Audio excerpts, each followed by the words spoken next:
seeti invité Babacar Pape Mahawa Diouf nekk directeur général ASPT à tout à l'heure. askan wi fi mu ñuy xaar mooy ci ñuy régler ay problème am ñu ngi ci crise économique bu exceptionnelle mënuñu tëju ci politique politicienne parce que ñi nekk en face de nous en tout cas une frange amuñ benn projet politique. loolu itam amuñ aucun projet politique. jafe-jafe yi ngay tudd. amuñ aucune ginnaaw loolu noonu nga ko bëgg a tontoo jafe-jafe askan yi nga tudd léegi. askan waa ngi koy jooy bés bu yàlla sàq ñu dégg seen kàddu Fatick gi nga cosaano sànq rek ci xibaar yi ndaw saa ngi naan takku bisaabu juróom bi léegi ma nga ca 100 francs xaw ma 125 misaal la ci fi réew mi toll tey ci poosu sénégalais yi rës ak seeraayu dund bi malgré seen annonce yu rëy yeeg seen pexe yi ngeen ni sàq nañ kook terewul askan wi tey la gën a sonn. waaw du ay annonce ndax soo jëlee 600 000 familles juróom benn téeméeri junni nit nga roof leen loxo jàppale leen ci période boo xam ne wax dëgg yàlla l'inflation elle est générale fépp la touché ci àddina bi ndax une double crise la première mooy crise sanitaire bi deuxième bi nekk la crise liée à la guerre en Ukraine Sénégal nag la subvention de l'énergie mi ngi jàppale Sénégalais yi courant bi ñuy fay daf ci am lu bëri loo xam ne nguur gi moo ko jël balaa njëg bi di yegg si sunu kaw pour plus de 500 milliards la renonciation sur les taxes sur les produits 130 milliards yoo xam ne Sénégal daf ko l'État du Sénégal daf ko renoncer pour teggi ko ñi nga xam ne mooy njaboot gi nga xam ne suy jënd mu gën a mën a woyof ci moom la subvention sur le blé État dafa roof 40 milliards pour que lépp lu jëm ci farine bi mu gën a wàññi la revalorisation des salaires yokk salaire u askan wi pour que ñu mën a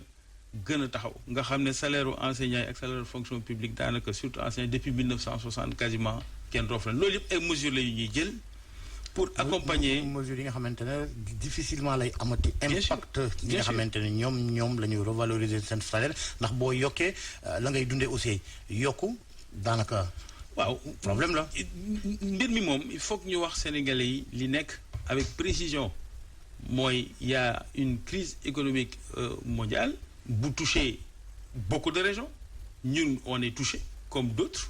réew mi metti na avant crise boobu.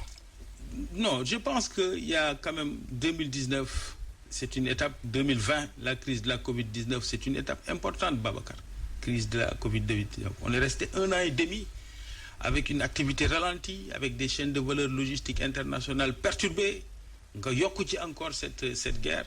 Ça, c'est évident que nous sommes dans une phase de crise.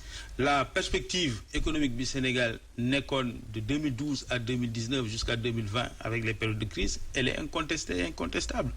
En termes de croissance, en termes de réalité économique, en termes d'amélioration des conditions de vie des Sénégalais, en termes de mesures sociales auprès des parties les plus vulnérables parmi nous et de mesures de développement économique à proprement dit.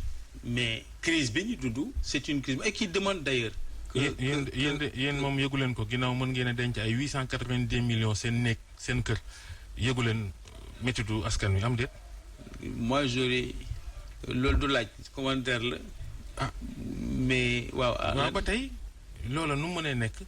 ku bokk ci yéen di denc 1 milliard daanaka këram. ku bokk ci yéen.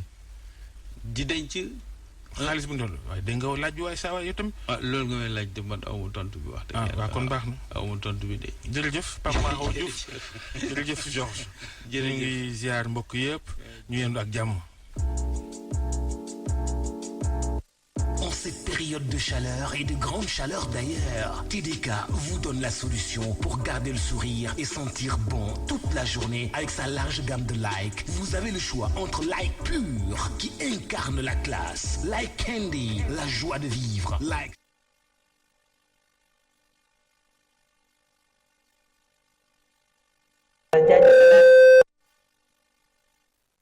falaat bu baax a baax waa RFM matin Babacar ñi ngi jégaluwaat encore une fois ci loolu nga xam ne moom moo am sànq dañoo jël say simili ci invité bi mais ce n'est que partie remise incha allah nga doon dalal Pape Mahawa Diouf moom nag mu dénk ko lu jëm ci wàllum tourisme fii ci réew meek suqali ga daleen jàmm ci ñaareelu pàcc bi Chérif nee na mër xam fu mu dem ci xibaar yi ak Cheikh Tidiane.